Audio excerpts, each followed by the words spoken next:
untuk perempuan syarat-syaratnya. Dan ini juga harus teman-teman penuhi juga agar nanti ketika pencatatan sipil dalam proses pembuatan kartu keluarga baru misalnya merubah.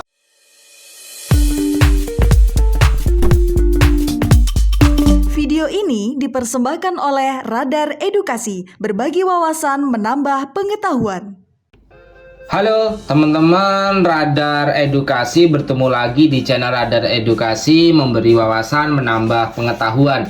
Baik teman-teman semuanya, pada video kali ini kita akan membagikan terkait dengan syarat nikah bagi pengantin perempuan, atau bisa disebut dengan persyaratan nikah untuk wanita. Nah, nikah untuk wanita ini yang pastikan usia teman-teman itu 21 tahun atau bahkan antara 19 sampai dengan 21 tahun. Kalau misalnya teman-teman nikahnya itu usia di bawah 17 tahun, itu harus ada kelegalan terkait dengan teman-teman melangsungkan pernikahan. Bahkan untuk teman-teman yang pernah melangsungkan pernikahan di bawah 17 tahun, kadangkala itu hanya dilakukan nikah siri tanpa tercatat secara agama aja gitu. Nah, kalau misalnya teman-teman secara legal agama, nanti setelah menikah teman-teman akan mendapatkan buku kartu nikah, buku nikahnya itu kurang lebihnya seperti ini. Ini untuk pihak perempuan dan pihak laki-laki itu dapatnya satu-satu semua. Nah, untuk syarat dan ketentuan teman-teman, yang pertama yang harus dilakukan untuk persyaratan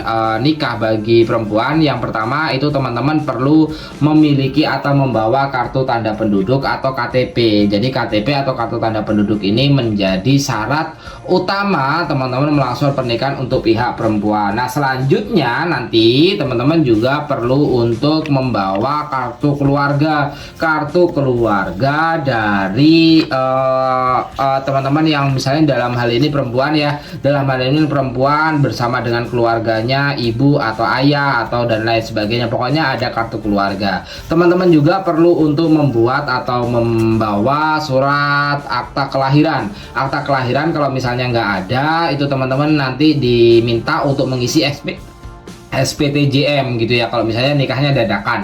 Tapi kalau misalnya pernah buat akta kelahiran dan hilang, teman-teman itu bisa kok sekarang itu menggunakan IKD, identitas kependudukan digital, itu sudah ada. Nanti kalau misalnya pada tahapan ini teman-teman juga ada di berbagai daerah itu ada surat pengantar dari RT yang diketahui oleh kepala dusun. Nah, seperti itu. Jadi nanti ada pengantar dari RT dulu baru ke dusun. Nah, itu ada beberapa daerah seperti itu. Nanti satu set rekomendasi dari laki-laki dari kelurahan dan KUA dilampirkan data pendukung seperti tertera pada syarat nikah laki-laki. Jadi pada syarat nikah laki-laki yang selesaikan dulu syarat nikah laki-laki baru nikah perempuan. Karena apa? Karena biasanya kalau laki-laki itu membuat surat keterangan numpang nikah. Nah, surat keterangan numpang nikah dan biasanya untuk pelangsungan pernikahan itu kalau di berbagai daerah khususnya di Indonesia itu melangsungkan pernikahannya di pihak perempuan. Nah, kan pihak perempuan ini sebagai tempat. Nah, sebagai tempat makanya diurus dulu dari pihak laki-laki selesai terlebih dahulu.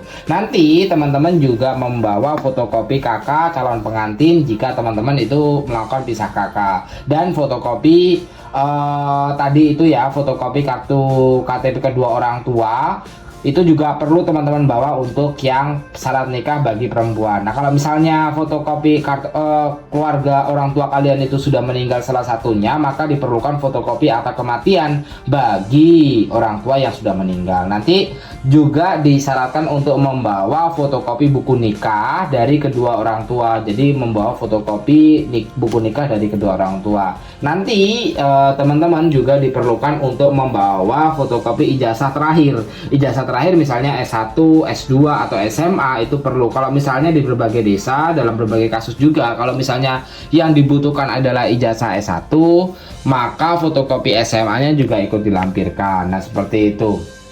Nanti teman-teman itu membawa fotokopi jika teman-teman itu ya, dan nanti diminta untuk mengisi surat keterangan wali nikah. Jadi mengisi surat keterangan wali nikah ini juga diperlukan bagi kalian semuanya. Kalau misalnya wali nikah itu teman-teman dari kelurahan asal orang yang berbeda, jika wali nikah nih ya, jika wali nikah KTP di luar, maka membawa surat pengantar wali nikah dari teman-teman yang mau jadi wali nikahnya siapa. Nah, seperti itu.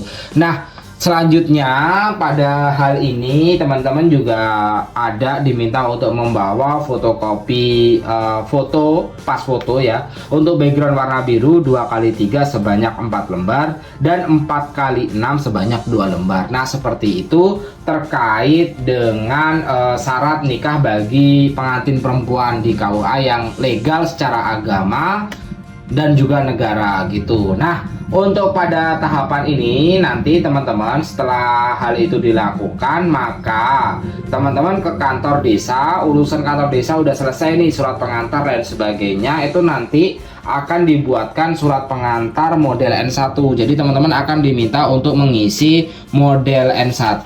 Model N1 ini formulirnya kurang lebihnya seperti ini, itu surat pengantarnya.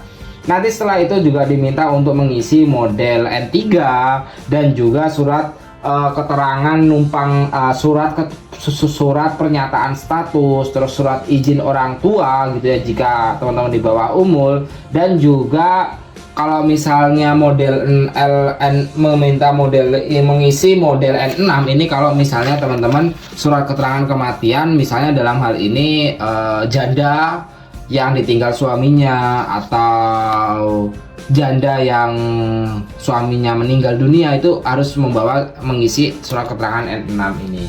Nah, berkas-berkas itu nantinya akan diproses di KUA, dan KUA itu nanti menunggu konfirmasinya kapan kira-kira teman-teman itu bisa selesai urusan administrasi tersebut. Nah, kalau misalnya melangsungkan pernikahan kalau di KUA itu gratis, tidak ada biaya apapun ya teman-teman, asalkan syarat-syaratnya lengkap. Hanya saja ada surat pengganti, pencatatannya itu kurang lebih 30.000 lah seperti itu.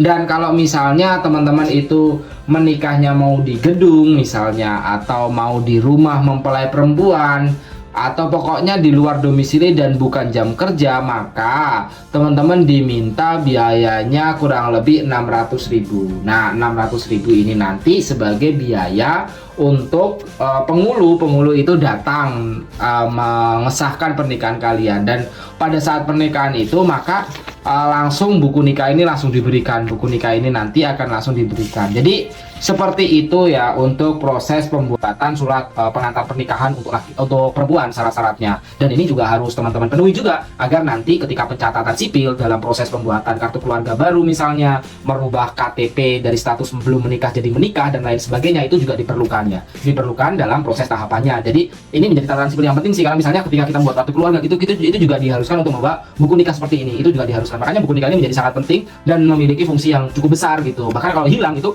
proses pengurusannya tidaklah mudah.